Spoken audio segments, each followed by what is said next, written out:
ప్రభు నామమున దైవజనులైనటువంటి జోషువా గారికి, ఇంకా వేదిక మీద ఉన్న క్రిస్ దాస్ గారికి, వారి కుటుంబస్తులకు, మరియు పెద్దలైన జయరావు గారికి, మరి సంఘస్థులైన మీకందరికీ, తరువాత శబ్ద యంత్రము ద్వారా బహుశా చుట్టుపక్కల ఉన్న వాళ్ళు కూడా ఇక్కడ రాకుండా ఇంట్లో కూర్చుని కూడా వింటా ఉండవచ్చు. బహుశా వాళ్ళకు కూడా నా వందనములు యేసు ప్రభు పేరుట తెలియపరచుచున్నాను. నేను ఈ దినము అంటే ఇప్పుడు రేపు ఉదయం సాయంత్రం ఎల్లుండి మధ్యాహ్నము ఒకటే అంశం మీద చెప్పవాలని నేను ఇష్టపడుతున్నాను.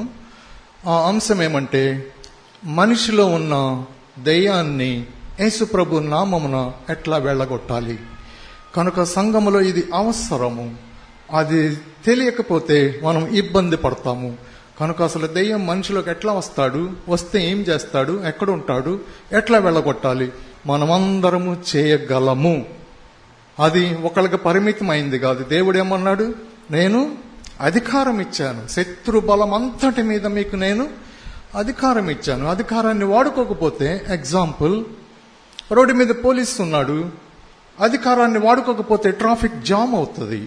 టీచర్ అధికారాన్ని వాడుకోకపోతే పిల్లలు అల్లరి చేస్తారు. అట్లాగే ఇంటెలిజెన్స్ పీపుల్ వాడుకోకపోతే క్రైమ్ లెవెల్ పెరిగిపోతుంది.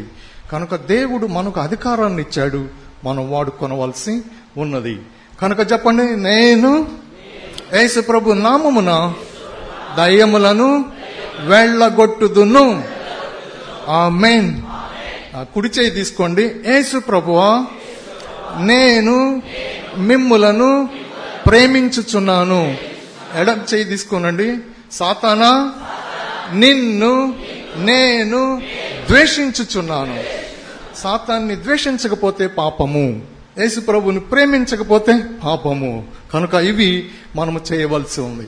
కనుక మనము నోటిని వాడుకొని సాతాన్ని ఓడించాలి. కర్ర, కత్తి కాదు, ట్యాంక్ కాదు, అటం బాంబు కాదు. దేంతో? నోటి, నాలుక, పెదవులు, మాటలు. వీటితో మనము జయించవచ్చు. సరే, మనము 1-2 వచనములు చూద్దాము. అయితే రేపు మనము మధ్యాహ్నము ఎక్కువగా దాన్ని ఎక్సర్సైజ్ చేద్దాము. ఒక్కొక్క స్టెప్ వైజ్, అంటే ఒక్కొక్కటి నేను మీకు 9 స్టెప్స్ చెప్తాను. 9వ స్టెప్లో మనందరము వాడిని ఎవరిలో ఉన్న వాళ్ళు వెళ్ళగొట్టుకొనవచ్చు. మీకు అర్థమవుతుంది. మీరు చూడండి, ఈ మీటింగ్స్లో కంటిన్యూస్గా దీన్ని ఫాలో అవ్వండి. మీరు అయిపోయినాక మీకే అది అర్థమవుతుంది. మీరు స్పష్టంగా తెలుసుకోగలరు. ఇది దేవుని మహిమార్థమై నేను మీకు ఇది తెలియపరుస్తున్నాను.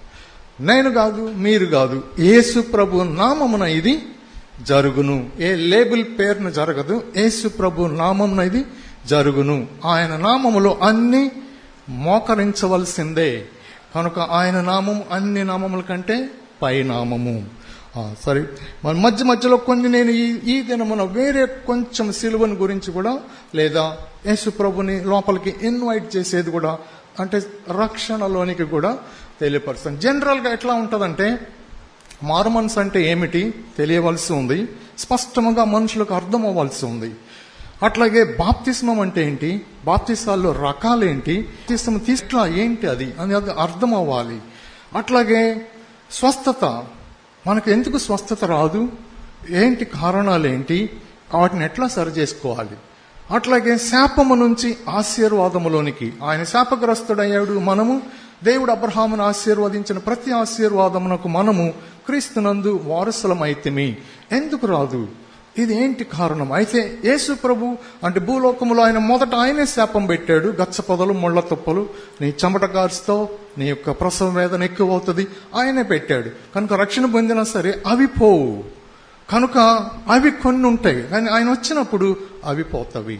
కనుక గచ్చ పొదలు, ముళ్ళ తుప్పలు చూడండి మీరు, ఆయన వచ్చినప్పుడు 1000 ఏండ్ల పరిపాలనలో అవి పోతవి, స్లోగా పోతవి. కనుక ఆ శాపం కాదు, కానీ ధర్మశాస్త్రం వలన వచ్చిన శాపం మట్టుకు పోతుంది. అది ఎందుకు జరగదు, కారణాలు ఏంటి? తర్వాత దయ్యములు మనుషుల్లో నుంచి పోవలసి ఉంది. కనుక ఈ విషయాలు మీరు తెలుసుకోవలసి ఉంది. 6వది, దేవుడు మనల్ని ఆయన కుమారుని యొక్క సహవాసానికి పిలిచాడు. ఆయనతో ఎట్లా సహవాసం చేయాలి. కనుక సహవాసం ఒక్క రోజులు జరగదు. పెండ్లి చేసుకున్న 2 భార్యాభర్తలు వాళ్ళిద్దరు ఉన్నంత క్లోజ్గా ఎవరు ఉండరు. అయితే మొదటి రోజునే వాళ్ళకి సహవాసం పెరుగుతుందా? పెరగదు. వాళ్ళు ఒకళ్ళనొకళ్ళు రుద్దుకొని ఒకళ్ళనొకళ్ళు ఘర్షణ పడి మళ్ళీ ఒకళ్ళనొకళ్ళు ప్రేమించుకొని క్షమించుకొని ఒకళ్ళనొకళ్ళు మళ్ళా కొంత టయానికి అతను ఈమె అతను ఒకటిగా ఉంటారు. కనుక ఇవన్నీ ఒక రోజులో జరిగేవి కాదు. అది లాస్ట్గా దేవుణ్ణి ఆరాధించటం. కనుక అది ఈ విధంగా నేను 7 నా మైండ్లో పెట్టుకున్నాను. ఇది జీవితకాలం జరిగించేవి. కనుక ఒక్కొక్క టాపిక్ అనేకమైన సబ్ హెడ్డింగ్స్తో ఉంటవి. కనుక ఇవి నేను మీకు ఇది క్లుప్తముగా తెలియపరుస్తున్నాను. అయితే ఇప్పుడు నేను దయ్యములు వెళ్ళగొట్టుట అనే దాంట్లో మట్టుకు నేను తీసుకున్నాను. 1-2 వచనములు చూసి మనం కొంచెం అందులోకి వెళదాము. ఎందుకు చెప్తున్నానంటే ఇంటికి వెళ్ళిన తర్వాత హోంవర్క్ చేయవలసి ఉంది. మీరు రేపటికి వచ్చి మీకు ఈజీ అవుతుంది. అంటే హోంవర్క్ అంటే చాలా సింపుల్. మనం కొత్త సంవత్సరంలోనికి వెళ్లే ముందు మనం ఏం చేస్తాం? పరీక్ష చేసుకుంటాము. అట్లాగే మీరు సంవత్సరం అంతా స్నానం చేయకుండా డిసెంబర్ 31 12 గంటలకి స్నానం చేస్తే ఎట్లా ఉంటుంది? కనుక ఎవ్రీడే మనం చెక్ చేసుకోవలసి ఉంది. కనుక ఎవ్రీడే మనము క్లీన్ చేసుకోవలసి ఉంది. కనుక అది హోంవర్క్ చేయటం అంటే. ఇక్కడ చేయటానికి టైం ఉండదు. కనుక ప్రత్యేకంగా మనము ఆయనతోటి కొంత టైం గడపవలను. కనుక ఆయన దగ్గర, ప్రభు దగ్గర మనము మన విషయములు తెలపవలసి ఉంది. మనం ఒప్పుకుంటే ఆయన రక్తము మన పాపములను కడుగును. 1 యోహాను పత్రిక 3వ అధ్యాయము 8వ వచనములో 2వ భాగము. 1 యోహాను పత్రిక 3వ అధ్యాయము 8వ వచనములో 2వ భాగము. అపవాది యొక్క క్రియలను లయపరచుటకే దేవుని కుమారుడు ప్రత్యక్షమాయను. ఇంకొకటి చూడండి, లూకాసు వార్త 10వ అధ్యాయము 19వ వచనములో కూడా ఎంత ఒకటిగానే ఉంది, కానీ 2వ భాగము. శత్రువు బలమంతటి మీదను మీకు అధికారము అనుగ్రహించి ఉన్నాను. లూకా 10:19లో 2వ భాగం అది. ఇంకొకటి చూద్దాము, యోహాను సువార్త 1వ అధ్యాయము 12వ వచనము. తన్ను ఎందరు అంగీకరించిరో వారికందరికీ, అనగా తన నామమునందు విశ్వాసముంచిన వారికి దేవుని పిల్లలగుటకు ఆయన అధికారము అనుగ్రహించను. ఆయన పిల్లలకు అధికారం అనుగ్రహించను. శత్రు బలమంతటి మీద అధికారం ఇచ్చాడు. ఆయన తన అధికారాన్ని మనకిచ్చాడు. అపవాది క్రియలను లయపరచుటకు ఆయన ప్రత్యక్షమయ్యాడు. కనుక ఈ విషయాలన్నీ మనకు తెలియపరుస్తున్నవి. ఇంకా వేరే వేరే కూడా ఉన్నాయి. మరణమని విజయం ఎక్కడ, మరణమని ముళ్ళు ఎక్కడ. కనుక ఈ విధంగా అనేకమైనవి ఉన్నవి. ఆయన శత్రువైన సాతానును వాని ప్రతినిధులను అధికారులను నిరాయుధులనుగా చేసి శిలువ యొక్క జయోత్సవంతో పట్టి తెచ్చి వేడుకకు అప్పగించను. కనుక ఇవన్నీ మనకు ఆధారమైనవి. కనుక ఆయన మాటతోటి మనము జయిస్తాము, కానీ మన సొంత జ్ఞానంతో జయించలేము. యేసు ప్రభు దగ్గరికి కూడా అపవాది వచ్చినప్పుడు ఆయన వాడింది ఏమనంటే ఇట్లా వ్రాయబడి ఉంది. కనుక ఏ మనిషి అయితే బైబిల్ గ్రంథాన్ని సరిగ్గా నేర్చుకుంటాడో సూర్యుని క్రింద అతని కంటే గొప్పవాడు, శక్తిమంతుడు లేడు. కనుక ఇది దాచబడిన రహస్యము. అందువల్లనే ఆయన అనేక సార్లు వేరే వేరే రీతిలుగా దివారాత్రులు ధర్మశాస్త్రాన్ని ధ్యానించండి. కనుక ఆయన మాటలో శక్తి ఉన్నది, మన మాటలో కూడా శక్తి ఉన్నది. లాజరు బయటికి రా, బయటకు వచ్చాడు. వెలుగు కమ్మనగానే వెలుగైనది. ఈ విధంగా అనేకమైన విషయములు అందులో దాచబడి ఉన్నవి. కనుక నేను మీకు కొన్ని విషయములు ఇప్పుడు చెప్తాను. తర్వాత రేపు కొన్ని విషయములు మనము చూద్దాం. దయ్యములు, సాతానుడు, దురాత్మలు, అపవిత్రాత్మలు, దయ్యములు అని ఈ విధముగా బైబిల్లో పేర్లు వ్రాయబడి ఉన్నవి. సాతాన్ అంటే మనకు తెలుసు, లూసిఫర్. కనుక అతడు గొప్ప స్థితిలో ఒక హైయర్ లెవెల్లో ఉన్నాడు. కనుక అంటే అతనికంటే పైన కూడా ఉన్నారు, వాళ్ళు పడలేదు. అది వేరేగా చూడొచ్చు, మనం ఇప్పుడు దాని గురించి చూడట్లేదు. అతని లెవెల్ నుంచి పడ్డాడు. అతని కింద ఉన్న వాళ్ళందరినీ అతడు పడద్రోసుకున్నాడు.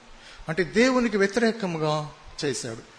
వీళ్ళల్లో కొందరికి రెక్కలు ఉంటవి, కొందరికి రెక్కలు లేవు. రెక్కల లెవెల్లో ఉంటారు, వాళ్ళు దయ్యములు, అంటే స్పిరిట్ బీయింగ్స్ వితౌట్ బాడీస్. కనుక వీళ్ళు ఏమి చేస్తారంటే ఏదైనా ఒక శరీరములోనికి ప్రవేశించాలని బహు తపనతో ఉంటారు వీళ్ళు. కనుక దయ్యములు శరీరము లేని ఆత్మలు, అవి శరీరములోనికి ప్రవేశించాలని బహు తపనగా ఉంటారు. ముఖ్యంగా వాళ్ళు కోరుకునేది మనిషి యొక్క శరీరము. ఒకవేళ వీలు కాకపోతే జంతువుల శరీరాన్ని కూడా వాళ్ళు కోరుకుంటారు. ఉదాహరణకు, ప్రభువా మమ్మల్ని తోలేయద్దు, అక్కడ పందులు ఉన్నాయి, వాటిల్లోకి మమ్మల్ని పంపు అని అవి వేడుకున్నవి. కనుక ఆ దయ్యములు ఈ విధంగా ఫస్ట్ ప్రిఫరెన్స్ మనిషిలో ఉండాలని, లేదా వీలు పడకపోతే జంతువులో ఉండాలని అవి కోరుకుంటవి.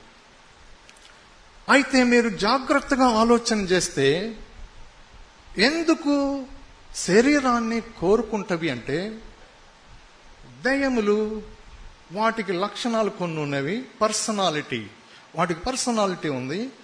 అబద్ధం ఆడాలి కనుక ఒక మనిషిలో దూరి అతని నాలుకను వాడుకొని అబద్ధం ఆడతవి. తాగాలి, త్రాగుడు తాగాలి కనుక ఆ దురాత్మ ఒక మనిషిలో దూరి త్రాగుడు తాగును. వ్యభిచారం చేయాలి, ఆ దురాత్మ ఆ మనిషిలో దూరి తన ఇచ్చను తీర్చుకొనును. ఇది మీకు తెలియాలంటే ఫోనోగ్రఫీ చూసే వాళ్ళకి ఇది ఈజీగా అర్థమవుతుంది. అయ్యా నేను ఉండలేకుండా ఉన్నాను. ఎందుకు ఉండలేకుండా ఉన్నావు? నువ్వు తలుపు తెరిచావు, లోపలికి వాడు వచ్చాడు, ఆ లస్ట్ని వాడు నీ ద్వారా తీర్చుకుంటున్నాడు. కనుక ఈ విధంగా మీకు ఉదాహరణకు మట్టికి ఆ లెవెల్లో నిమగ్నమైన మనుషులకే ఇది అర్థమవుతుంది. సపోజ్ నువ్వు చిత్రహారం చూసావు, నీవు నీ సొంత ఇంట్లో పనుకున్నావు, కానీ నీ మైండ్ వేరేగా ఉంటుంది.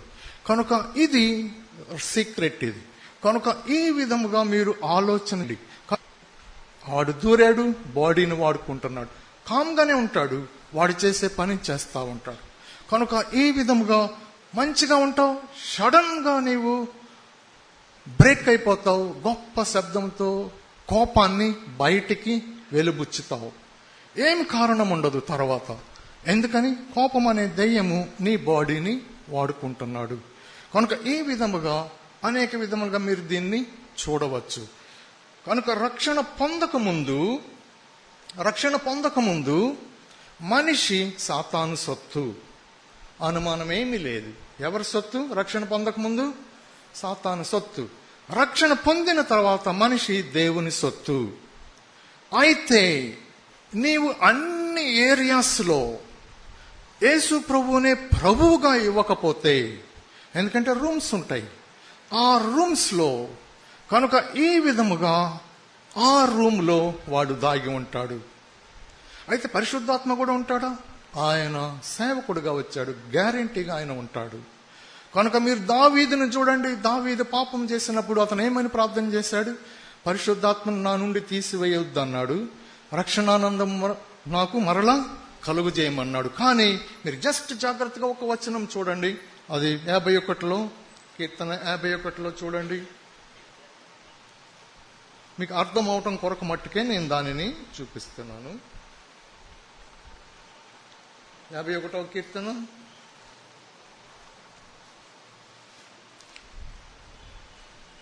10వ వచనం, 11వ వచనం. శుద్ధ హృదయం కలుగు చేయము, నా అంతరంగములో నూతనముగా పుట్టించుము, నీ సన్నిధిలో నుండి నన్ను త్రోసివేయకము, నీ పరిశుద్ధాత్మను. చూడండి ఆయన ఏమంటున్నాడు? నీ పరిశుద్ధాత్మను నా యొద్ద నుండి తీసివేయకము. అంటే పరిశుద్ధాత్మ ఉండగానే అతడు ఏం చేశాడు? వ్యభిచార హత్య చేశాడు. ఇది పాసిబుల్. కనుక ఆయన ఏమంటున్నాడు? తీసివేయవద్దు. మరి ఎట్లా జరుగుతుంది? అంతగా మనల్ని ప్రేమించాడు. మనం శత్రువులమై ఉండగా దేవుడు మనల్ని ప్రేమించాడు. కనుక ఇంకా మీరు కొంచెం కిందకు చదవండి. నీ రక్షణానందము నాకు మరలా పుట్టించుము, సమ్మతి గల మనస్సు కలుగు చేసి నన్ను దృఢపరచుము. చూడండి ఏమనుందో. కనుక నీ ఆత్మను మరలా నాకు దయచేయని అడగలేదు. అక్కడ తీసివేయొద్దు అన్నాడు, కానీ మరలా దయచేయంటే తీసివేసావు మళ్ళా ఇవ్వని. కనుక రక్షణ ఆనందాన్ని మరలా నాకు దయచేయని అడిగాడు. ఎందుకని ఆనందం పోయింది. పరిశుద్ధాత్మ దేవుడు ఉన్నాడు కనుక ఆ విధముగా అది ఒక సిమ్టమ్. అట్లాగే న్యూ టెస్టమెంట్ లో అది క్లియర్ గా మంచిగా అర్థమవుతుంది. మీకే ఇది రేపు ఎల్లుండిలోగా స్పష్టముగా అర్థమవుతుంది. కనుక ఈ విధముగా దయ్యములు తన క్రియలను మనిషిలో జరిగించుకుంటవి. కనుక దయ్యములకు ఉండే పర్సనాలిటీ ఎట్లా ఉంటది అనేది కొన్ని విషయములు మనం ఇప్పుడు చూద్దాం, కొన్ని రేపు చూద్దాం. కనుక కొన్ని అవి ఎట్లా ఉంటాయి చూడండి. మీకు వాటికి చిత్తము ఉన్నది. చిత్తము, నేను నా చిత్తం చేయాలి, విల్ పవర్. వాటికి విల్ పవర్ ఉన్నది. కనుక వారికి విల్ పవర్ ఉన్నది. మత్తయి సువార్త 12వ అధ్యాయము 44వ వచనంలో, మత్తయి సువార్త 12వ అధ్యాయము 44వ వచనము. ఆ దయ్యం ఏమంటున్నాడు? నేను వదిలి వచ్చిన నా ఇంటికి తిరిగి వెళ్ళుదును అనుకొని వచ్చి. కనుక చిత్తాన్ని ఇక్కడ ఎక్సర్సైజ్ చేస్తున్నాడు. కనుక దయ్యములకు పర్సనాలిటీలో చిత్తం అనేది కూడా ఉన్నది. కనుక నేను వదిలి వచ్చాను ఆ ఇల్లు, అంటే దయ్యం వాడింది మనిషి బయటికి వెళ్ళి విశ్రాంతి లేక చూస్తున్నాడు. ఎందుకని ఒక బాడీలోకి వెళ్ళాలి వాడు. కనుక అతను వెతుకుతా ఉన్నాడు.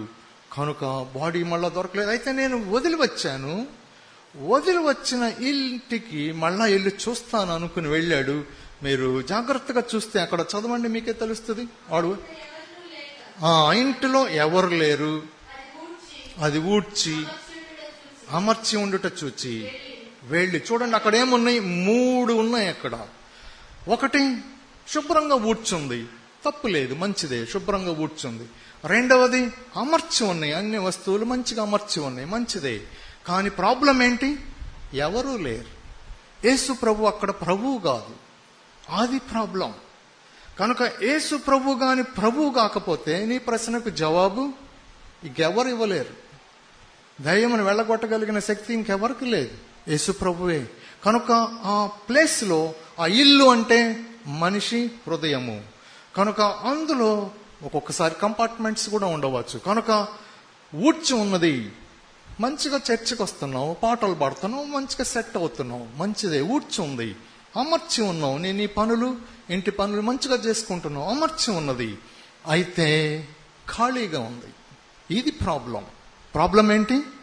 ఖాళీగా ఉంది. కనుక ఇప్పుడు మీరు ఇంటికి వెళ్ళి చేయవలసిన పని ఏంటి? హోంవర్క్. నా హృదయంలో ఖాళీగా ఉందా? యేసు ప్రభువే ప్రభువుగా ఉన్నాడా? చెక్ చేసుకునవలసి ఉన్నది. ఇది ఇండివిజువల్. కనుక నీకు ప్రభువుగా ఉన్నాడా లేదా నేను చెక్ చేయలేను, నాకు ఉన్నాడా లేదా అని మీరు చెక్ చేయలేరు. ఇది ఇండివిజువల్. కనుక ఎవరికి వాళ్లే చేయవలసి ఉంది. కనుక ఈ హోంవర్క్ చేయవలసి ఉంది. ప్రభువా, నా అన్ని ఏరియాస్ లో మీరే ప్రభువుగా ఉండండి. ఎప్పుడైతే వాడు వెళ్ళిపోతాడో, ఈసారి ఏం చేశాడు వాడు? మరి తనకంటే చెడ్డవైన మరి 7 దెయ్యములు. చూడండి కడపట స్థితి ఎట్లా ఉందో, ఎంత దుస్థితిగా ఉందో. ఇందును బట్టి మీరు జైలుకి వెళ్ళి ఎవరినైనా అడగండి, ఎందుకు బాబు నువ్వు ఇక్కడ ఉన్నావు? తెలియదండి, ఆ టైంలో అట్లా చేసేసింది, అతను చంపేశాను. తెలియదు ఏం జరిగిందో. ఎవరు చంపారు? సాతానుడు లేదా దురాత్మ ఇతనిలోనూ ఉండి ఇతని బాడీని వాడుకొని చేశాడు ఆ పని. ఇంకా వేరే వేరే కాలేజీ స్టూడెంట్స్ని అడగండి, ఎందుకు బాబు ఇట్లా చేశావు? తెలియదండి, ఆ అమ్మాయి ఎట్లా వెళ్తుంది, ఏంటో నాకు అట్లా ప్రేరణ వచ్చింది, ఇట్లా జరిగింది. ఎవరు చేశారు ఇది? కనుక నీవు డోర్ ఎట్లా తెరుస్తున్నావు నువ్వు చెక్ చేసుకునవలసి ఉంది. ఇది ప్రాక్టికల్ లైఫ్. క్రిస్టియన్ లైఫ్ అనేది ఏదో ఊరికి అట్లా వచ్చేది లేదు కాదు. ఇది ప్రాక్టికల్ లైఫ్, క్రిస్టియన్ లైఫ్ అనేది. అది తెలియకపోతే చాలా ఇబ్బంది అవుతాం. కనుక జనరల్ గా దయ్యములు ఒక్కొక్కసారి ఎక్కువ భాగం బిడ్డలు కడుపులో ఉండగానే లోపలికి వెళ్తావు. ఎందుకంటే అవి వీకెస్ట్ పాయింట్ని, వీకెస్ట్ ప్లేస్ని చూజ్ చేసుకుంటాయి ఎంటర్ అవ్వటానికి. సపోజ్ నువ్వు రోడ్డు మీద వెళ్తున్నావు, నీ ముందు సడన్ గా టెరిబుల్ యాక్సిడెంట్ జరిగింది, నువ్వు భయపడ్డావు, భయం అనే దయ్యము నీ లోపలికి వస్తుంది. కనుక నీ వల్ల పులకరించినది. ఇమ్మీడియట్ గా నువ్వు చేయవలసింది ఏమంటే, నీకు అధికారం ఇచ్చాడు దేవుడు శత్రుబలం అంతటి మీద. నీవు ఆయన నామమును తీసుకొని, యేసు ప్రభు నామమున భయం అనే దయ్యమ నిన్ను వెళ్ళగొట్టుచున్నాను. కనుక దయ్యముల అనేకమైన పేర్లు ఉన్నవి. ఆ లిస్ట్ మనకి నెంబర్ ఎంతో పెద్దది. ఒక్కొక్కసారి ఆయన రకరకాల పేర్లు చెప్పవచ్చు. పరిశుద్ధాత్మ దేవుడు కొంచెం వెయిట్ చేసి ఆయనను అడిగితే ఆయన తెలియపరుస్తాడు. ఉదాహరణకు పన్ను నొప్పి అనేది కూడా ఒక దయ్యమే. కనుక ఆయన ఒక్కొక్కరికి ఒక్కొక్కటి తెలియపరచవచ్చు. కనుక ఇవి మీరు తెలుసుకోవలసిన విషయమై ఉన్నది. కనుక చిత్తము వాళ్ళు ఎక్సర్సైజ్ చేస్తారు. రెండవది ఉద్రేకము ఉన్నది.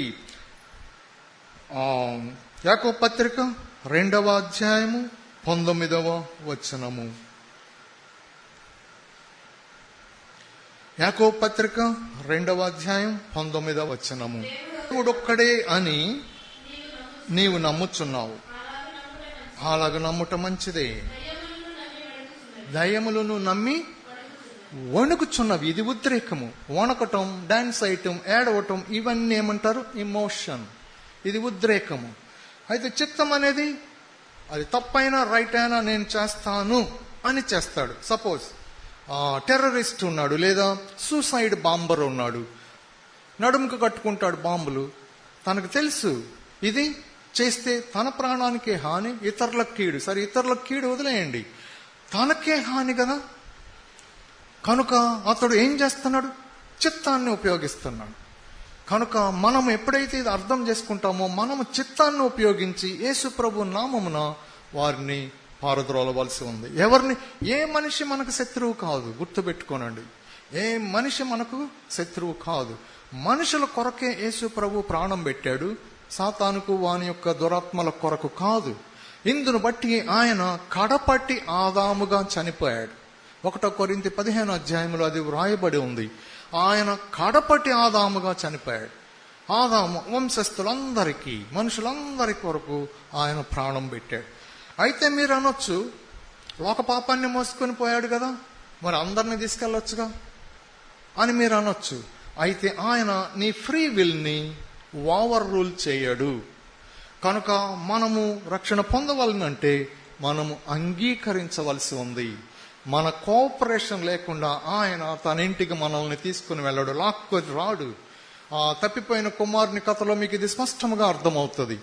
తప్పిపోయిన కుమారుణ్ణి తండ్రి ఒక 10 మంది పనివాళ్ళని పంపి తాడు కట్టి తీసుకురావచ్చు, ఉండడు. ఎందుకని? అతను విల్ ఎక్సర్సైజ్ చేయవలసి ఉంది. చిత్తాన్ని అతడు ఎక్సర్సైజ్ చేయవలసి ఉంది. దేవుడు ఎప్పుడు కూడా చిత్తాన్ని ఓవర్ రూల్ చేయడు, సాతానుడు చిత్తాన్ని ఓవర్ రూల్ చేస్తాడు. ఇది డిఫరెన్స్.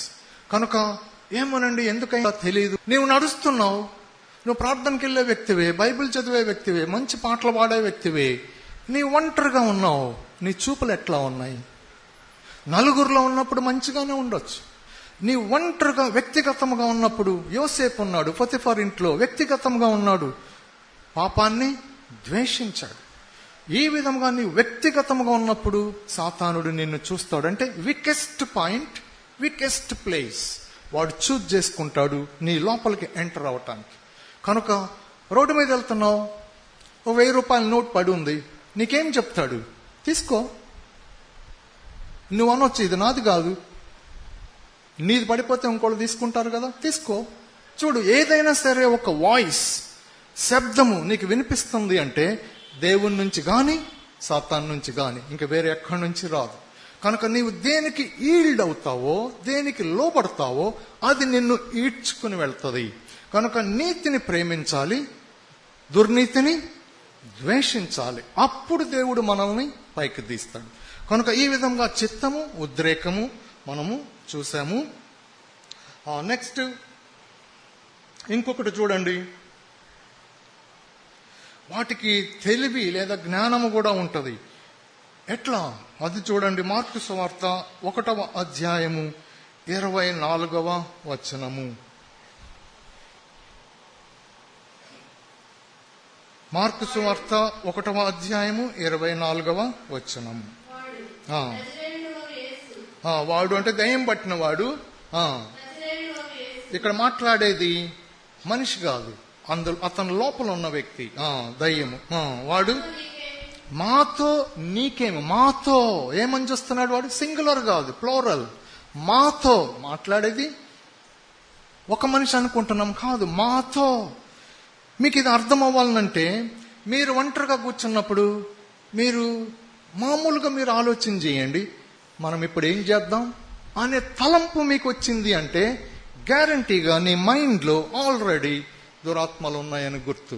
మనం ఇప్పుడేం చేద్దాం అని ఉన్నది. నువ్వు ఒక్కడవే కూర్చొని ఉన్నావు, నీకేం తలంపు వస్తుంది? ఇప్పుడు మనం ఏం చేద్దాం? ఎంతమంది ఉన్నారు? ఎంతో మంది ఉన్నారు. ఒక్కొక్కసారి సేన ఉండవచ్చు, అనేకులు ఉండవచ్చు. అయితే భయపడవలసిన పని లేదు. యేసు ప్రభు నామములో అంత శక్తి ఉన్నది కనుక మనం గెలుస్తాము. ఆల్రెడీ విజయం మనదే. కనుక ఇతను ఏమంటున్నాడు? చదవండి మళ్ళా. నజరేయుడు వగు యేసు మాతో నీకేమి, మమ్ము నశింపజేయుటకు వచ్చితివా? నీవెవడవో నాకు తెలియను. నీవు దేవుని పరిశుద్ధుడవు. చూసారా? నాలెడ్జ్. కనుక తెలివి లేదా జ్ఞానము ఇవి ఉన్నవి. విల్ ఉన్నది, చిత్తము, ఉద్రేకం ఉన్నది, నాలెడ్జ్ ఉన్నది. కనుక పర్సనాలిటీ వాళ్ళకున్నది, కానీ బాడీస్ ఉండవు వాటికి. కనుక అవి ఇందును బట్టి అవి మనిషిని కోరుకుంటవి. మనిషిని కూడా ముఖ్యముగా అవి వీకెస్ట్ ప్లేస్, వీకెస్ట్ మూమెంట్ చూస్తవి. కనుక ఈ విధముగా ఎట్లా చూస్తవి అవి? సపోజ్ భార్యాభర్తలు ఉన్నారు, వాళ్ళకి ఆల్రెడీ 4 పిల్లలు అనుకోండి, చాలా పేదవాళ్ళు. వాళ్ళు కూలి చేస్తే అంటే చెయ్యి ఆడితే డొక్కాడదు, అంటే కూలి చేస్తేనే వాళ్ళకి భోజనము.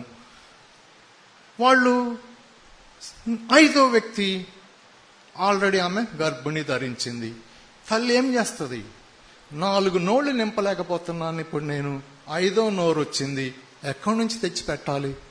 చూడండి, ద్వేషము అనే దయ్యము ఇమ్మీడియట్ గా బిడ్డ లోపలికి వెళ్ళిపోతాడు. నీవు తలంచిన తలంపు తలుపు తెరిచినావు. వాడిని రమ్మని పదే పిలవలసిన పని లేదు. వాడు అసలు నెట్టుకునే వస్తాడు దొంగ గనుక. ఇంకా నువ్వు ఎప్పుడైతే ఇట్లా తలంచావో వాడతాడు. పెట్టడం కష్టము. ఎందుకని? ఉదాహరణ చూడండి. లోకాన్ని సృష్టించింది దేవుడు. సరే, మనిషి తప్పు వలన సాతాను చేతిలో పెట్టేశాడు ఆదామవ్వలు. ఓకే, వాళ్ళను బ్లేమ్ అని కాదు, నేనున్నా కూడా అట్లాగే చేసి ఉండేవాళ్ళము.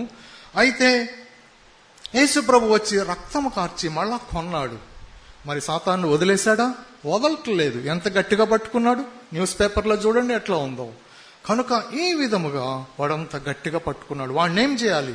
వాడిని ఒక తన్నుదాన్ని పంపాలి, అంతేగాని బాబు ఎళ్ళు అని చెప్పవద్దు. చాక్లెట్ ఇస్తాను ఎళ్ళని సాతానుతో చెప్పవద్దు. పో, యేసు ప్రభు నామమున పో. కనుక నీవు ఎక్సర్సైజ్ చేయవలసి ఉంది. కనుక ఈ విధంగా మీరు ఎప్పుడైతే తలుపు తెరిచారో మీ కన్నులు పవిత్రంగా ఉన్నవా చెక్ చేసుకోవలసి ఉంది. కనుక ఈ నైట్ మీరు హోంవర్క్ చేస్తేనే మీకు రేపటికి రిలీఫ్, లేదా వాడు రిలీజ్ అవుతాడు, మీలో నుంచి పోతాడు. చాలా ఈజీ ఇది. మనుషులు చేయకుండా డిసెంబర్ 31 12 గంటలకు స్నానం చేస్తానంటే, కొత్త సంవత్సరంలో ఎంటర్ అవుతానంటే కుదరదు. కనుక ఎవ్రీడే మనం క్లీన్ చేసుకోవలసి ఉంది. ఎంత క్లీన్ చేసుకోవలసి ఉందంటే, నేను ఏ మనిషిని చూడలేదు అతడు సూట్ బూట్ వేసుకుని బాత్రూంలోకి వెళ్ళి స్నానం చేయటం నేను ఎక్కడ వినలేదు కూడా. బాత్రూంలోకి వెళ్ళినప్పుడు అతను ఏం చేస్తాడు? అన్ని వస్త్రాలు తీసివేసి ప్రతి అవయవాన్ని శుభ్రంగా కడుక్కుంటాడు. కనుక నీ కళ్ళను నీవు కడుక్కొనవలసి ఉంది, నీ అనుకరణను నీవు కడుక్కొనవలసి ఉంది, నీ చేతి పనులను నీవు కడుక్కొనవలసి ఉంది. ఇందును బట్టియే దేవుడు ఒక కట్టడగా ఇశ్రాయేలీయులకు తెలియపరిచాడు. ఏమని? ఇశ్రాయేలీయుల్లో ఎవరైనా ఒక తప్పుడు చేస్తే అతడు యాజకుని దగ్గరికి వెళ్తాడు. వెళ్ళిన తర్వాత యాజకుడితో చెప్తాడు, అయ్యా నేను ఈ పాపం చేశాను. అతడేమంటాడు? గొర్రె పిల్లను తీసుకొస్తాడు. తీసుకొచ్చిన తర్వాత ఏం చేస్తాడు? నీ చేతులు చాపు, గొర్రె పిల్ల తల మీద నీ చేతులు పెట్టు. తర్వాత నీ నోటితో నీ పాపాన్ని ఒప్పుకో. జాగ్రత్తగా ఆలోచన చేయండి. చేతులతో చేసిన పాపం గొర్రెపిల్ల మీదకి వెళ్ళింది. నోటితో ఒప్పుకొనగానే నోటితో చేసిన పాపం గొర్రెపిల్ల మీదకి వెళ్ళింది. అంతేనా? నీ తలంపులు, నీ అనుకరణ, నీ ఉద్దేశములు, నీ ఊహాగానములు అన్ని దాని మీదకి వెళ్ళినవి. ఆ గొర్రె పిల్ల వధింపబడి రక్తము తీసివేసిన తర్వాత అది బూడిదిగా దహించబడతా ఉంది. కనుక ఈ విధముగా మన ప్రాచీన పురుషుడు ఆ విధముగా అక్కడ సిలువ వేయబడినాడు. కనుక ఈ విధంగా మనం టోటల్గా క్లీన్ చేసుకోవలసి ఉంది. టోటల్గా క్లీన్ చేసుకోనకపోతే ఎక్కడైనా ఒక ఏరియాలో ఉంచితే అప్పుడు మీకే అర్థమవుతుంది మీరు ఎఫెక్టివ్ క్రిస్టియన్స్గా ఉండలేరు. ఆదివారం వస్తారు, పండగలకు వస్తారు, చందా ఇస్తారు, గొప్ప పనులు చేస్తారు, అది ఇంపార్టెంట్ కాదు. కనుక ఎఫెక్టివ్గా ఉండవలెను అంటే క్లీన్ చేసుకునవలసి ఉంది. అందులో అనుమానం ఏమీ లేదు. కనుక ఏ మనిషి అయితే ఉన్నతమైన మెట్టుకు వెళ్ళాలనుకుంటాడో ఆ మనిషి క్లీన్ చేసుకునవలసి ఉంది, క్రైస్తవుడు. కనుక ఈ విధముగా నా రికమెండేషన్ ఏమంటే మీరు ఇంటికి వెళ్ళి చెక్ చేసుకునవలసి ఉంది. కనీసం మీకు ఈ థియరీ తెలిస్తే తర్వాత అయినా మీరు ఇది చేస్తూ ఉండండి. ఒక్కొక్కసారి 2 నెలలకు 1 నెలకి ఒకసారి మీరు సపరేట్ అవ్వండి. 2-3 గంటలు 4-5 గంటలు ఒక రూమ్కి, మీ ఇంట్లోనే ఒక రూమ్లో డోర్ క్లోజ్ చేసుకోండి. మీరు ఒంటరిగా దేవునితో ఉండండి. లేదా అపాయింట్మెంట్ తీసుకోండి దేవునితో. ప్రభువా రేపు 10 గంటలకు నేను మీ సన్నిధిలో కొంత టైం గడపాలనుకుంటున్నాను. డాక్టర్ దగ్గర అపాయింట్మెంట్ తీసుకుంటాం కదా, సేమ్ అట్లాగే తీసుకుని 9:55 కల్లా రెడీ అయిపోండి, వెళ్ళండి. అట్లా నేను కొన్నిసార్లు చేసి తిని. కనుక ఈ విధంగా మీకు చేయమని నేను రికమెండేషన్ చెప్తున్నాను. గ్యారంటీగా ఆయన మీకంటే నాకంటే ముందుగా అక్కడ ఉంటాడు. మీరు అక్కడి నుంచి బయటకు వచ్చినప్పుడు గొప్ప సంతోషంతో ఉంటారు. తర్వాత ఇంకొకటి చూడండి, మార్కు సువార్త 8వ అధ్యాయము 27-28.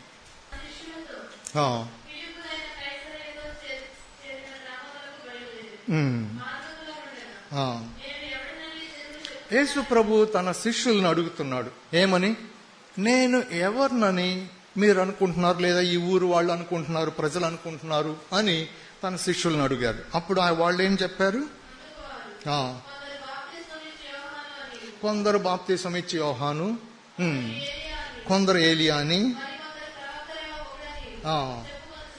వేరే వాళ్ళు చెప్పారు. తర్వాత నెక్స్ట్ అందుకు ఆయన, మీరైతే నేను ఎవడనని అనుకుంటున్నారు, నేను ఎవరినని అనుకుంటున్నారు, మీరేమనుకుంటున్నారు, సరే ఊళ్ళో వాళ్ళ సంగతి వదిలేయండి, మీరేమని అనుకుంటున్నారు. అప్పుడు జవాబు ఏమొచ్చింది, పేతురు నీవు క్రీస్తు అని ఆయనతో చెప్పాను. చాలండి, నీవు క్రీస్తువి అని పేతురు చెప్పాడు. మీరు జాగ్రత్తగా చూడండి, మార్కు సువార్త 1వ అధ్యాయం 24వ వచనం, మార్కు సువార్త 8వ అధ్యాయం 27-29 వరకు ఇప్పుడు చదివాము. మొదట ఏది జరిగింది, 1వ అధ్యాయంలో జరిగిందా 8వ అధ్యాయంలో జరిగిందా? మొదట ఏది జరిగింది, 1వ అధ్యాయంలో జరిగింది. కనుక ఎవరికి యేసు ప్రభు దేవుడు పరిశుద్ధుడని ఎవరికి ముందు తెలుసుకున్నారు? దయ్యములు తెలుసుకున్నాయి. శిష్యులు ఆయనతో ఉన్నారు, తిరుగుతున్నారు, అంత భోజనం చేస్తున్నారు. వాళ్ళు 8వ అధ్యాయం వచ్చే వరకు తెలుసుకోనలేకపోయారు. చూడండి ఎంత డిఫరెన్స్ ఉందో. కనుక సాతానికి ఇది తెలుసును, ఈయన పరిశుద్ధుడు, దేవుని కుమారుడు, కనుక మనం ఇది ఎరుగవలసి ఉన్నది. కనుక ఇందుకోసం నేను ఆ రెండింటిని మీకు టాలీ చేయటం కొరకు చూపెట్టాను. కనుక మీరు ఇంటికి వెళ్ళి అవి చూడండి. సరే, ఇక్కడ కొన్ని ఆపుదాము. ఆపిన తర్వాత వేరే కొన్ని విషయములు మీకు తెలియపరుస్తాను. అతడు లేదా సాతానుడి యొక్క హెడ్ క్వార్టర్స్ మధ్యలో ఉన్నది. పైన దేవుడు ఉన్నాడు, మధ్యలో సాతానుడు ఉన్నాడు, ఇక్కడ మనం ఉన్నాం. కనుక ఇవి 3.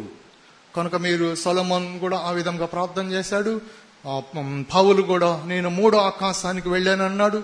3వ ఆకాశం అనేది ఉండదు, 1-2 లేకపోతే. కనుక అంత సింపుల్ ఇది. కనుక 1-2 తర్వాతనే 3 నెంబర్ వస్తుంది. కనుక పౌలు ఏమన్నాడంటే నేను 3వ ఆకాశానికి వెళ్ళాను. కనుక 1-2లో ఏముంది, 1లో మనం ఉన్నాము, మధ్యలో సాతాను హెడ్ క్వార్టర్స్ ఇది. కనుక సాతానుడు ఆల్రెడీ ఇక్కడ వాడు రాజ్యం వెళ్తా ఉన్నాడు. కనుక వాడొచ్చి మనిషిలో అట్లాగే ఉండడు. ఒకవేళ వచ్చి దర్శించి వెళ్ళవచ్చు. ఎందుకనంటే కొందరు రక్షణ పొందిన మనుషులు ఇచ్చిన సాక్ష్యమును బట్టి, నేను చదివిన వాటిని బట్టి మీకు తెలియపరుస్తున్నాను. లోకము ఇప్పుడు ఎంత చెడిపోయిందంటే ఇక ఎవ్వరు, ఏ ప్రైమ్ మినిస్టర్ వచ్చినా, ఏ ప్రెసిడెంట్ వచ్చినా, ఏ దేశంలో ఏ పార్టీ వచ్చినా ఇంతకంటే ఎవ్వరు లోకాన్ని చెడపలేరు. ఇంతకంటే ఎవరు లోకాన్ని చెడగొట్టలేరు. అంత చెడిపోయింది. అంటే ఏమిటి అని మీరు అడగవచ్చు. నేను మీకు 1-2 మాటల్లో చెప్తాను చూడండి. నేను చిన్నప్పుడు కనీసం పురుషులు పెళ్లి చేసుకోవటం నేను ఎక్కడ వినలేదు. ఇప్పుడు పబ్లిక్గా కోర్టు కంట్రీస్లో, డెవలప్డ్ కంట్రీస్లో అలౌడ్. అట్లాగే స్త్రీలు సరే, అది కూడా ఒప్పుకున్నాం. ఇంకా ఎంతవరకు చెడిపోయిందంటే లోకము, మనిషి సాతానుతో పెళ్లి చేసుకోవటం వరకు వెళ్ళిపోయింది. అక్కడికి వెళ్ళి వెనక్కి తిరిగి యేసుప్రభువుని నమ్ముకున్న, రక్షణ పొందిన మనుషులు చెప్పటాన్ని బట్టి నేను మీకు ఇది తెలియపరుస్తున్నాను. కనుక అంతకంటే చెడిపోయిన స్థితి లోకంలో ఇంకా లేదు. కనుక ప్రభు త్వరగా రానయ్యన్నాడు. చాలా కొద్ది టైమే, బహుశా సెకండ్స్ ముళ్ళు టక్ టక్ కొట్టుకుంటా ఉంది. అంత దగ్గరగా ఉన్నాడు. లేదా ఆయన నడుస్తున్నది, చెప్పుల శబ్దం వస్తున్నది అన్నట్టుగా ఉన్నాడు. కనుక ప్రతి మనిషి రెడీగా ఉండవలసి ఉంది. ఆయన కొరకే బ్రతకవలసి ఉన్నది. కనుక దుర్నీతునిగా కాపాడుకోవలసి ఉంది. సరే, అది వేరే టాపిక్. కనుక మీకు అది నేను తెలియపరిచినాను. సరే, ఇప్పుడు సాతానుడు అక్కడ ఉంటాడు మధ్యలో. కనుక మనిషిలో వచ్చి అట్లాగా ఉండడు. ఎందుకని ఉండడంటే, వాడు ఇక్కడ లేకపోతే వాడు రాజ్యాన్ని ఏలలేడు. మనిషిలోనే ఉంటే వాడు అక్కడే ఉంటాడు. ఎందుకని వాడు ఒక ప్లేస్లో ఒక టైంలోనే ఉండగలడు. దేవుడైతే అన్ని ప్లేసుల్లో అంతటా ఉండగలడు. కనుక ఆయనకు సాతానుకు అది డిఫరెన్స్. కనుక మనం ఇక్కడున్నాను, నేను ఇక్కడున్నాను. ఇప్పుడు నేను మా ఇంట్లో ఎవరైనా నా కొరకు వస్తే నేను అక్కడ లేను. అట్లాగే మీ ఇంటికి ఎవరైనా మీకోసం వస్తే అక్కడ మీరు లేరు, మీరు ఇక్కడ ఉన్నారు. కనుక ఈ విధముగా అది అర్థమవటం కొరకు మీకు చెప్పాను. కనుక సాతానుడు మనిషి అతన్ని ఎంత పూజించినా, పెళ్లి చేసుకుని అతనితోనే అక్కడ ఉండడు. అయితే అట్లాగే తనతో పడిపోయిన దూతలు కూడా మనిషిలోకి రావచ్చు, వెళ్ళవచ్చు. కానీ వాళ్ళకు కూడా హెడ్ క్వార్టర్స్ ఉంది కనుక అక్కడ ఉంటారు. వాళ్ళు పడద్రోయబడినప్పుడు భూమి మీద అది ఇంకా ఇబ్బంది అవుతుంది. కనుక అది పడద్రోయబడటానికి సిద్ధంగా ఉన్నాడు. కనుక అది జరగలేదు, ఇంకా జరగబోతుంది. కనుక అయితే మరి దయ్యములు మట్టుకు అక్కడికి వెళ్ళలేవు. అవి అందుకనే మనిషి యొక్క శరీరములో ఉండటానికి ఇష్టపడతవి. కనుక మనిషి శరీరాన్ని కోరుకుంటవి, లేదా జంతువు యొక్క శరీరాన్ని కోరుకుంటవి. ఇందును బట్టి మీకు బహుశా అర్థం అవ్వచ్చు, మీ గీత పాలు ఇవ్వదు. ఎందుకని? అందులో కూడా ఒక్కొక్కసారి వెళ్ళవచ్చు. మీరు కావాలంటే చూడండి, వాళ్ళకి ప్రార్థన చేసినప్పుడు పోతుంది. కనుక మీరు అవి తెలియపరచబడతా ఉంటవి. సరే, అవి మనిషిలోనికి దయ్యములు ఎట్లా వస్తవి? అనేక కారణములు ఉన్నవి. 1-2 మీకు ఇప్పుడు తెలియపరుస్తాను చూడండి. నిర్గమకాండము 20వ అధ్యాయము 3 నుండి 5 వరకు.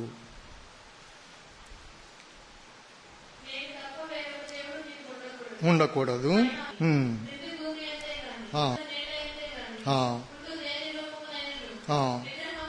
విగ్రహమునైనను నీవు చేసుకొనకూడదు, వాటికి సాగిల పడకూడదు, వాటిని పూజింపకూడదు. ఏలయనగా నీ దేవుడనైన యెహోవానగు నేను రోషం గల దేవుడను, నన్ను ద్వేషించు వారి విషయంలో 3-4 తరముల వరకు తల్లిదండ్రుల దోషాన్ని కుమారుల మీదకి రప్పించదు. చూడండి, చాలండి, ఇంతవరకు చాలు. మీరు జాగ్రత్తగా ఆలోచన చేయండి. మీరున్నారు, ఒక వైట్ పేపర్ తీసుకుని ఒక గీత గీసుకోండి. మీకు ఆ పైన 2 కొమ్ములు పెట్టండి. తల్లి తండ్రి, ఇది ఒక తరము. తల్లికి మళ్ళా 2 కొమ్ములు పెట్టండి, తల్లి తండ్రి. తండ్రికి మళ్ళా 2 కొమ్ములు పెట్టండి, తల్లి తండ్రి. ఇది 2వ తరము. ఈ విధముగా 4 తరముల వరకు. అంటే మొదట మనకు పైన ఉన్నది 2, తర్వాత 4, తర్వాత 8 మంది, తర్వాత 16 మంది. 16 + 8 + 4 + 2 = 30. ఈ 30 మంది పేర్లు మీకు తెలుసా? మీ తల్లిదండ్రులే, వాళ్ళు పై వాళ్లే.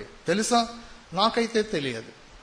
కనుక ఎంత గ్యారంటీ ఉంది వాళ్ళు విగ్రహారాధన చేయలేదని, జ్యోతిష్కంకి వెళ్ళలేదని, తర్వాత ఆకల్ట్, తర్వాత వేరే వేరే ఫాల్స్ రిలీజియన్స్ లో వాళ్ళు లేరని గ్యారంటీ ఏమిటి?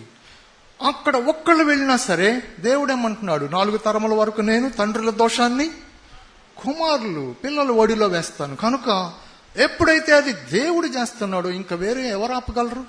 ఎవరు ఆపలేరు. ఆయన ఏమంటున్నాడు, నేను రోషము గలవాడను. రోషం అంటే ఏమిటి అంటే, సపోజ్ నీవు మిమ్మల్ని మీ ఇంటికి లేదా మిమ్మల్ని వేరే ఒక ఇంటికి భోజనానికి పిలిచారు. భోజనానికి పిలిస్తే మీ పేరు సపోజ్ యోసేఫ్. ఇక్కడ ఎవరు ఉన్నా వేరే ఏమనుకోవద్దు, జస్ట్ యోసేఫ్ అనుకోండి. మీ పేరు జోసెఫ్. మిమ్మల్ని వేరే ఎవరో భోజనానికి పిలిచారు. మధ్యాహ్నం మీరు 12:30 గంటకి లంచ్ టైంకి అక్కడికి వెళ్ళారు. వెళ్ళిన తర్వాత డైనింగ్ టేబుల్ మీద మంచి భోజనం అంతా సిద్ధపరచబడి అమర్చబడి ఉంది. మీకోసం వెయిట్ చేస్తున్నారు ఇంటి వారు. మంచిదే. మీరు రాకముందు ఏం చేశారు? వాళ్ళు ఒక బొద్దంకిని చంపి దాన్ని ఫోటో తీసి గోల్డెన్ ఫ్రేమ్ లో పెట్టి కింద జోసెఫ్ అని రాశారు. రాసి మీరు భోజనానికి వస్తున్నారు కదా అది ఎదురుగా పెట్టారు.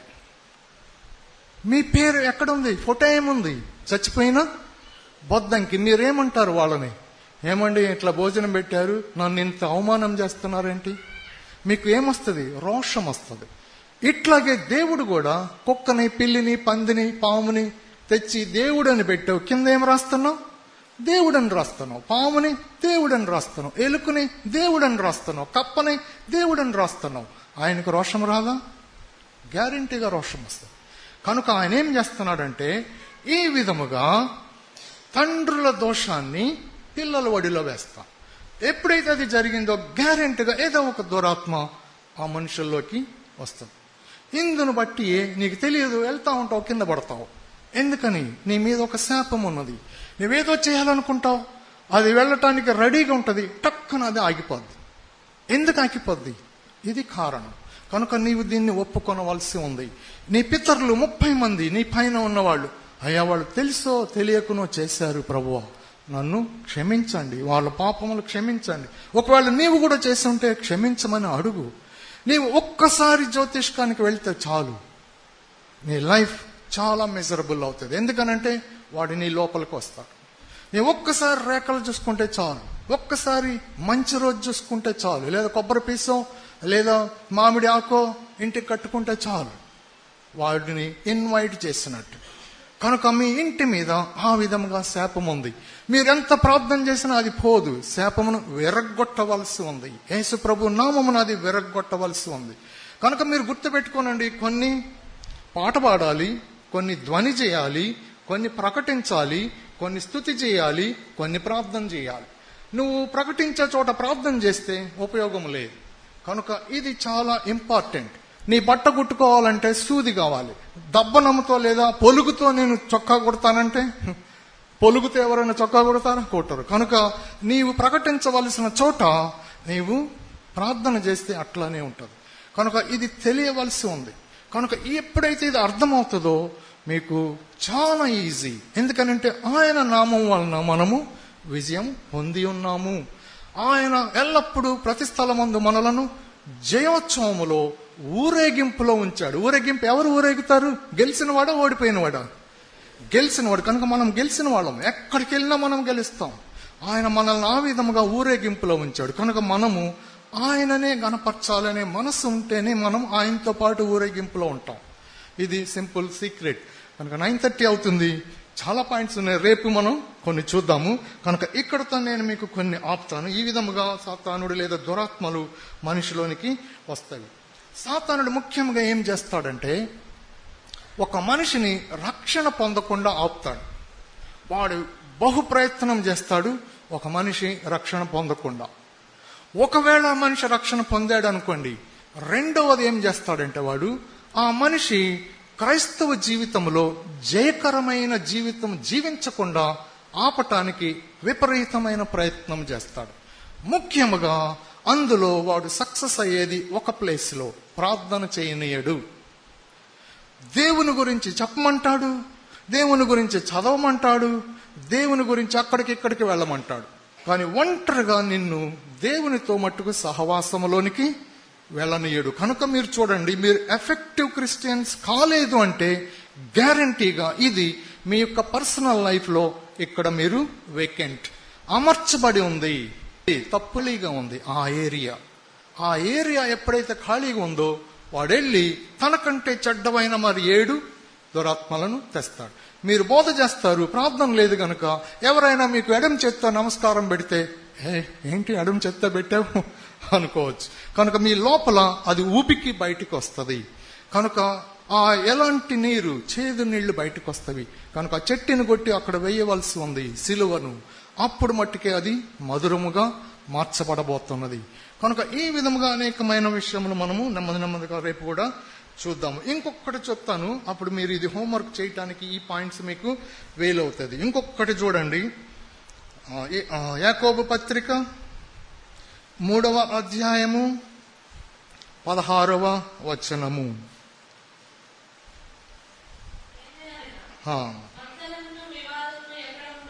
మత్సరమును వివాదమును ఎక్కడ ఉండునో అక్కడ అల్లరియు ప్రతి నీచ కార్యమును ఉండును. చాలండి. మత్సరమును వివాదమును ఎక్కడ ఉండునో అక్కడ అల్లరియు ప్రతి నీచ కార్యమును ఉండును. మత్సరము ద్వేషించటము, మత్సరము వివాదము, నువ్వు ఆర్గ్యూ చేస్తున్నావు. నీ బంధువులతో చేయవచ్చు, వేరే వాళ్ళతో చేయవచ్చు, లేదా నువ్వు బిజినెస్ లో ఉంటే నీ బిజినెస్ పార్ట్నర్తో చేస్తున్నావేమో, లేదా నువ్వు ఉద్యోగస్తుడు అయితే నీ కొలీగ్స్తో చేస్తున్నావేమో. ఒకవేళ రోడ్డు మీద నువ్వు వెళ్తున్నావు మోటార్ సైకిల్, అటు నుంచి ఒక అతను ఓకే బై మిస్టేక్ వచ్చి ఉంటాడు, ఆపి స్టాండ్ వేసి అతన్ని చొక్కా పట్టుకుని చేస్తున్నావేమో. మత్సరము వివాదము, అనుమానం ఏమీ లేదు. పర్టికులర్ దయ్యము నీలోకి దూరటానికి అనుమానం ఏమీ లేదు, నువ్వు తలుపు తెరిచినావు. అట్లాగే ఇంట్లో భార్య భర్తలు చిన్న విషయమే, కారణమేముండదు, జగడమాడుకున్నారు. దెయ్యములు ఎవరిలోకి వెళ్తాయి? పిల్లల్లోకి వెళ్తాయి. జాగ్రత్త సమయం ఇది. కనుక మీరు జాగ్రత్తగా ఆలోచన చేయండి. తల్లిదండ్రుల బాధ్యత ఎంతో, మీరు ఎంత చేపించుకోండి, అది జరగదు. ఎందువలనంటే మీ పాపాన్ని ఒప్పుకున్న ఎడల ఆయన రక్తం కడుగును. ఎప్పుడైతే ఒప్పుకుంటారో ఇంకా వేరే చేయవలసినది, వాడు పారిపోతాడు. బూజను దులిపేస్తే చాలిపురుగు అక్కడ ఉండదు. కనుక ఈ విధంగా మన పాపాన్ని మనము కడుక్కొనవలసి ఉంది. ఆయన రక్తం అవైలబుల్ గా ఉంది, ఇది ఫ్రీ, ఒక పైసా కూడా ఖర్చు పెట్టవలసిన పని లేదు. కనుక దేవుడు మనల్ని అట్లా ప్రేమిస్తున్నాడు, సాతానుడు మనుషులను అట్లా ద్వేషిస్తున్నాడు. కనుక అపవాదికిని వాని దూతలకును సిద్ధపరచబడింది ఏమిటి? నరకం. కనుక వాళ్ళకి మట్టుకు అది సిద్ధపరచబడింది. కానీ వాడు మనుషులను ఎంతమందిని తన కింద పెట్టుకుని తీసుకుని వెళ్తాడు. వాడు చేసే పనంతా ఏమంటే చాలా మోసగాడు. నువ్వు నన్ను ఆరాధించు, నేను నీకు ఇది ఇస్తాను. నిజమే, వాడు ఇవ్వగలడు, కానీ వాడు పాపాలని క్షమించలేడు. మీరు చూడండి, అతను యేసు ప్రభు దగ్గరికే వచ్చాడు, లోకం మహిమను చూపెట్టాడు, నాకు మొక్కు నీకు ఇస్తాను. మీరు న్యూస్ పేపర్లో చూడండి, నేను చదివాను కనుక చెప్తున్నాను. లేట్ డాక్టర్ శంకర్ దయాళ్ శర్మ గారు మనకు ప్రెసిడెంట్గా ఉండి చనిపోయారు. అయితే ఆయన వైస్ ప్రెసిడెంట్గా ఉన్నప్పుడు ఆయన ఒక స్టేట్మెంట్ ఇచ్చారు. న్యూస్ పేపర్లో నేను చదివాను కనుక మీకు చెప్తున్నా. నా ఇచ్చ, నేను ప్రెసిడెంట్గా అవ్వాలి, కనుక మన దేశంలో ఉన్న గుళ్ళకి వెళ్తున్నాను నేను అని చెప్తాడు. ఎందుకు వెళ్తున్నాడు గుళ్ళకి? నేను ప్రెసిడెంట్ అవ్వాలి. పూజ చేశాడు, అతడు ప్రెసిడెంట్గా అయ్యాడు. అయితే తన నిత్యత్వము ఎక్కడున్నదో జాగ్రత్త సమయం ఇది. వాడు అందువలన సాతానుడు చాలా కన్నింగ్, వాడికంటే కన్నింగ్ కుయుక్తి ఇంకొకడు లేడు. కనుక ఎక్కడైతే మత్సరం ఉందో, ఇంట్లో మత్సరం ఉందా, జగడం ఉందా, పిల్లల్లోకి వెళ్తాడు. కనుక తర్వాత వాళ్ళు మీ మాట వినరు, రెబెలియస్ గా ఉంటారు. కనుక తిరుగుబాటుతనం వాళ్ళలోకి వస్తుంది. ఇంకా ఏం జరుగుద్ది? వాళ్ళు ఒంటరిగా ఉంటారు. లోన్లీనెస్ అనే దెయ్యం వాళ్ళలోకి వెళ్తుంది.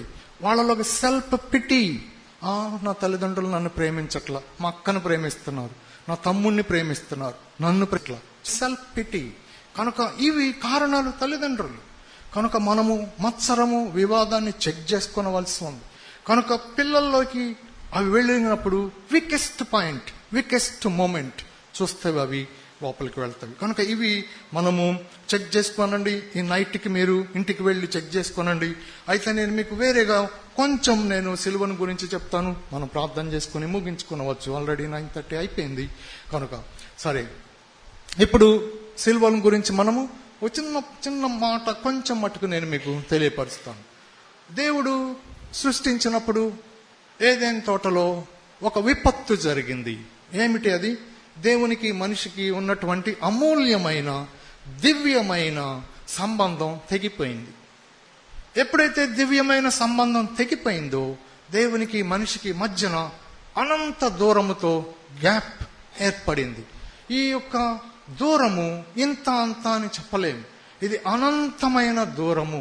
కనుక ఈ అనంతమైన దూరాన్ని కలపగలిగిన వ్యక్తి అనంతమైన ప్రేమ, అనంతమైన జీవము కలిగి ఉండవలసి ఉంది. అందువలననే ఆయనలో జీవం ఉన్నది, ఆయన ప్రేమ కలిగిన వాడు.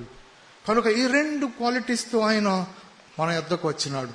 కనుక ప్రతి మనిషి దగ్గరికి వచ్చినాడు. ఆయన వచ్చి ఆయన మనుషులను దేవునితో సమాధానం పరచుకోవటానికి తన్ను తాను రిక్తునిగా తగ్గించుకొని అన్ని వదిలివేసుకొని సిలువలో నీ కొరకు నా కొరకు ప్రాణం పెట్టి సమాధి చేయబడి 3వ దినమున తిరిగి లేచినాడు. కనుక ఏ మనిషి అయితే ఆయనను ప్రభువుగా రక్షకునిగా అంగీకరిస్తారో ఆ మనిషి ఆయనతో ఉండబోతున్నాడు. ఎప్పుడైతే ఆయన లోపలికి వచ్చాడో మనకు ఆయన జీవము దొరికినది. మనం ఆయనతో పాటు నిత్యము ఆయన జీవముతో ఉండబోతున్నాము. అయితే ఈ లోకములో ఉన్నప్పుడు మనస్సు రూపాంతరం పొందవలసి ఉంది. ఎట్లా? ఇశ్రాయేలీలు ఐగుప్తు నుండి గొర్రెపిల్ల రక్తం వలన కాపాడబడ్డారు గాని బాప్తిస్మం మరోని చూడలేదు. కనుక రక్షింపబడిన తర్వాత బాప్తిస్మం మస్ట్. అందువలన ఇది చాలా ఇంపార్టెంట్ విషయం. అయితే మీరు అనొచ్చు, సిలువలో ఉన్న దొంగ మరి తీసుకోలేదు కదా, దేవుడే రమ్మన్నాడుగా మా ఇంటికి అని. కరెక్ట్, అది ఆయన ఇష్టం. నేను సర్వాధికారిని కాదు, దేవుడి సర్వాధికారి. అయితే ఆయన వాక్యం ఏం చెప్తుందంటే, నమ్మి బాప్తిస్మము పొందినవాడు రక్షింపబడును. కనుక నాకు తెలిసిన బైబిల్, నీవు ఆయనను అంగీకరించి బాప్తిస్మం పొందకపోతే ఆయన వచ్చినప్పుడు తిరిగి లేపబడతావనేది గ్యారంటీ లేదు. కనుక ఇది చాలా ముఖ్యమైన విషయం. కనుక అది బాప్తిస్మం గురించి చెప్పినప్పుడు ఆ టాపిక్లో ఎప్పుడైనా దేవుని చిత్తమైతే అది తెలియపరుస్తాను. కనుక ఇది చాలా ఇంపార్టెంట్. కనుక దీన్ని మీరు మిస్లీడింగ్ చేసుకునకూడదు. కనుక ప్రతిదీ ఫండమెంటల్స్ జాగ్రత్తగా నేర్చుకోవలసి ఉంది. ఎప్పుడైతే నీ ఫౌండేషన్ స్ట్రాంగ్గా ఉంటుందో నీవు 10 అంతస్తులు కట్టవచ్చు. నీ ఫౌండేషన్ వీక్గా ఉండి నీ దగ్గర డబ్బులుండి నేను 20 అంతస్తులు కడతాను, నాకు పర్మిషన్ ఇవ్వండి అంటే ఇంజనీర్ వచ్చి నేను ఫస్ట్ ఫౌండేషన్ చూడాలి, ఫౌండేషన్ స్ట్రాంగ్గా ఉంటే నేను పర్మిషన్ ఇస్తాను. లేదయ్యా చూడొద్దు, నేను డబ్బులు ఇస్తా ఎంతైనా పర్వాలంటే కుదరదు. కట్టినా కూడా నీకే నష్టం, పడిపోతుంది. కనుక నీ ఫౌండేషన్ స్ట్రాంగ్గా ఉండవలసి ఉంది. కనుక యేసు మీదనే మనం కట్టుకోనవలసి ఉంది.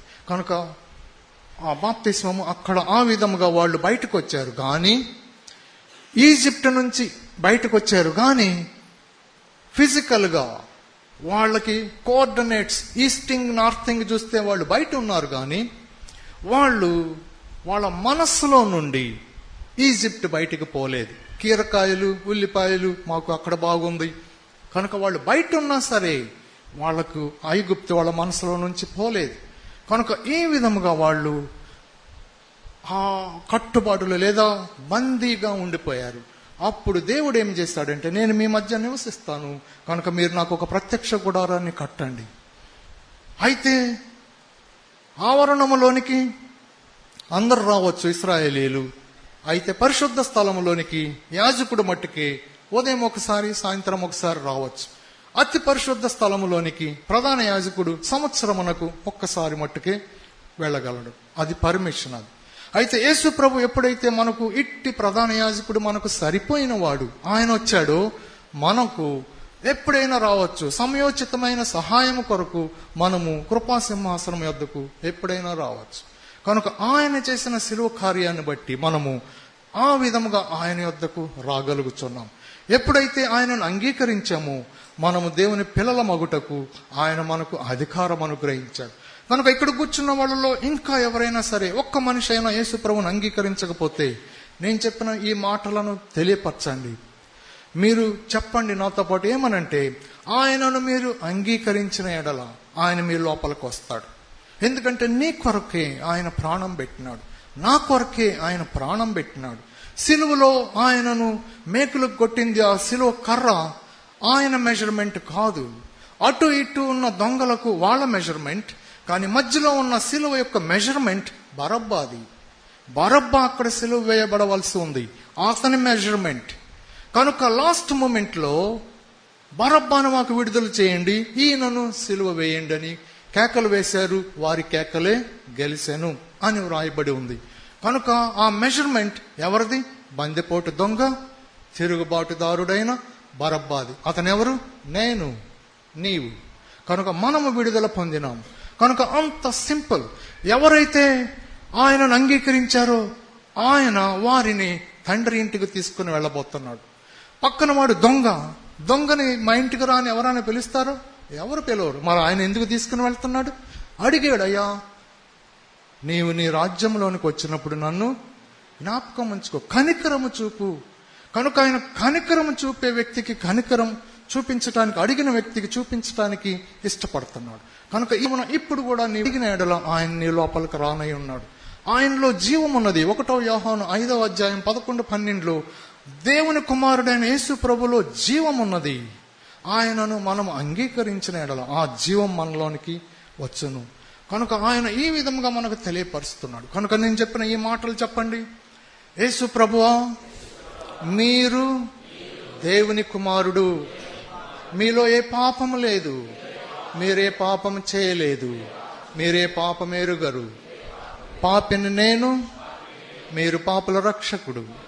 మీరు నా కొరకు సిలువలో ప్రాణము పెట్టినారు, చనిపోయినారు, సమాధి చేయబడినారు, 3వ దినమున తిరిగి లేచినారు.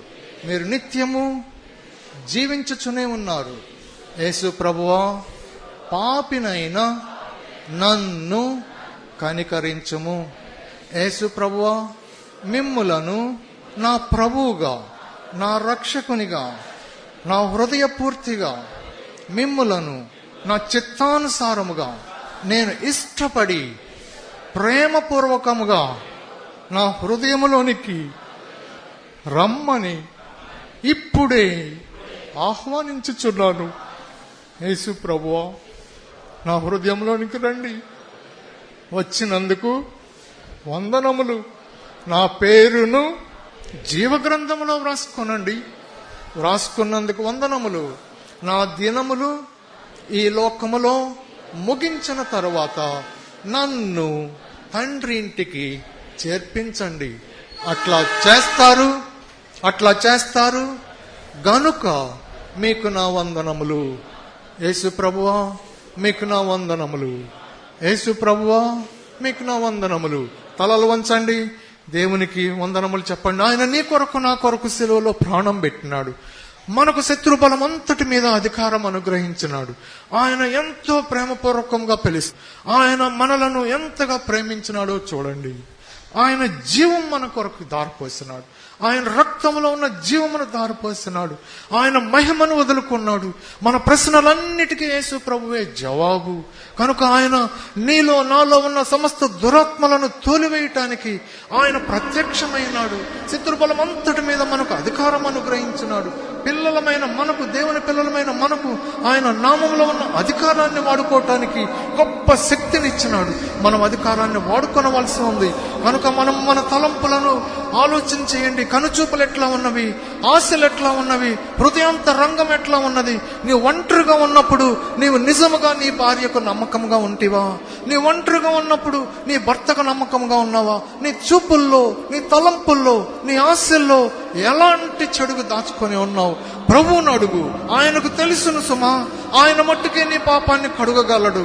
ఆయన రక్తము దారపోసినాడు. ఎంత మాత్రం ఆలస్యం చేయవద్దు. ఆయన త్వరగా రానే ఉన్నాడు. కల్మషం ఉంటే విడిచిపెడతాడు కదా. ప్రభువును అడుగు. నా దగ్గర ఏమి లేదు, నా వైపు చూడవద్దు. మనమందరము ప్రభువును చూడవలసి ఉంది. ప్రభువును చూద్దాము. ప్రభు దయాళుడు, ప్రభు ప్రేమ కలిగిన వాడు, ప్రభు మహోన్నతుడు, ప్రభువే పాపుల రక్షకుడు, ప్రభువే మనకు ప్రధాన యాజకుడు, ప్రభువే మనకు మంచి కాపరి, ప్రభువే గొప్ప, ప్రభువే సృష్టికర్త. ఆయనయే మనలను ప్రేమించినాడు. మొదట ఆయన మనలను ప్రేమించినాడు. మనం మంచి వాళ్ళమని కాదు సమా, ఆయన మనలను ప్రేమించినాడు.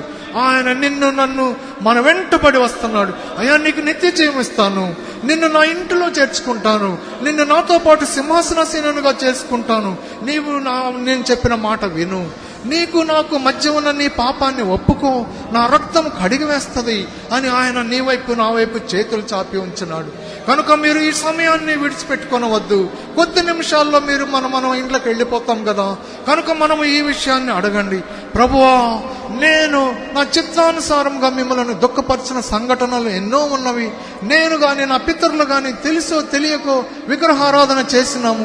ప్రభువా, మమ్మలను క్షమించండి. దానిని బట్టి మా మీద ఉన్న శాపమును మేము యేసు ప్రభు నామమున విరగొట్టుచున్నాము ప్రభువా.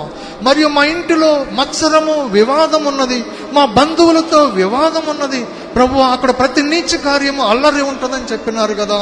అక్కడ ప్రభువా, మరి మా పిల్లల్లో, మా ఇంట్లో లేదా లేడీస్ లో దురాత్మలు జొరబడటానికి వీలుగా ఉన్నది కదా.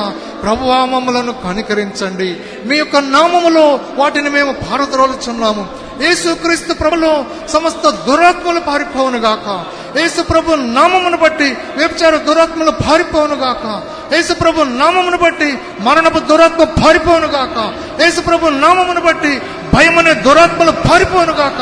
యేసు ప్రభు నామమును బట్టి ఈర్ష్య అనే దురాత్మ పారిపోవును గాక. యేసు ప్రభు రక్తం ఈ బిడ్డలందరి మీద పరోక్షించబడినది. వీరందరూ యేసు ప్రభు రక్తముతో కొనబడిన మనుషులు. వీరందరూ యేసు ప్రభు బిడ్డలు. ప్రభువా, మేమందరము మీ బిడ్డలము ప్రభువా. మేము మీకు చెందిన వారము. మీ కృపకై మీకు వందనములు, మీ దయకై మీకు వందనములు, మీ ప్రేమకై మీకు వందనములు. మీరు దయాళుడు అయిన దేవుడో ప్రభువా. మీ కనికరముకే వందనములు, మీ త్యాగముకే వందనములు, మీ ప్రభావముకే వందనములు. పునరుత్థానుడు అయిన ప్రభువా, మీ ఘనమైన నామమును బట్టి వందనములు, మీ శక్తికే వందనములు, మీ ఆలోచనకే వందనములు, మీ యొక్క ప్రభు సంకల్పముకే వందనములు, మీ యొక్క నిర్ణయముకే వందనములు, మీ ప్రేమకే వందనములు. మమ్మలను క్రీస్తునందు ప్రేమించి మీ బిడ్డలుగా అంగీకరించినందుకు వందనములు ప్రభువా. మీ గొప్పతనముకే మీకే స్తుతులు ప్రభువా. మీ మంచితనముకే మీకే స్తుతులు ప్రభువా. మీ ఘనమైన నామమును బట్టి వందనములు ప్రభువా. మేమందరము మీ బిడ్డలము. మీరు మాకు కావలను ప్రభువా. మీ కృపల మమ్మలను భద్రపరచమని నజరేయుడైన యేసుక్రీస్తు ప్రభు నామమున అడిగి వేడుకొంచున్నాం తండ్రి. ఆమేన్.